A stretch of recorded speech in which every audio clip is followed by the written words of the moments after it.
Until recently, when one thought of New York, one also thought of the Dog Museum of America. In June, the Dog Museum will move to St. Louis. Its director, Bill Secord, will not. Rick had a chance to talk to Bill about the move and about the plans for the future of the museum. I understand the museum is now in New York City and it's getting ready to move. When and where is it going? It's going to the county of St. Louis, and it will open there early in June of this year, early in June of '87.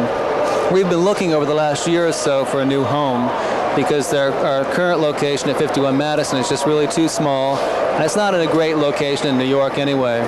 And since we consider ourselves a national museum, the national board, national membership, the board looked all over the place, and they finally settled on St. Louis as the perfect geographically central location where the most dog fanciers and the most public could get to.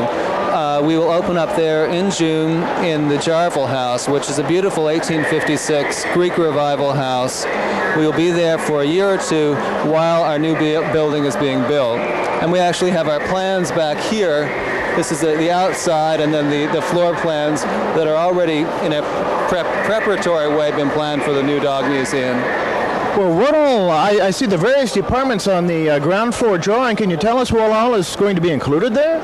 Yeah, essentially, everything that the regular museum would have, our basic mandate to collect, to preserve, and exhibit.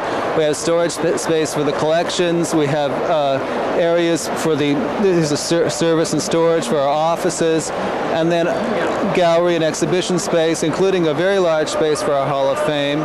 And then upstairs, a very important aspect of the museum is our library, to include not only books, but also video materials, slides, photographs, and kennel records of important kennels, that sort of thing, to give the dog fancy access to all of that on a regular basis.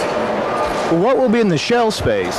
The shell space, I guess, is sort of an architectural term for an empty space where there's nothing planned right now, but we can expand. As the museum expands, we will expand into that space. Room for future growth then? I think that's the way of putting it, yeah. And then the outside of it is just beautiful. That's really a unique design. Yeah, Henry is the architect that's working on the Legends, which is a large complex which Mr. Breckenridge is developing in St. Louis County, where they'll have a luxury resort, a hotel, and so on and so forth, but also an immense, one of the biggest show facilities for horses in the country. And we will be just adjacent to that on 5 acres of land donated by Mr. Breckenridge. So this is part of a major complex? Yes, absolutely. We're right across the street from Six Flags Over America, right beside the horse complex, and then we'll have the dog museum here. So a family, for instance, can come, go to the horse complex, come to the dog museum, really spend a whole day out in the country and seeing dogs and horses. It would be really fun. Well, it sounds like just an exciting concept. But Bill, I understand you won't be making the move with the museum, will you?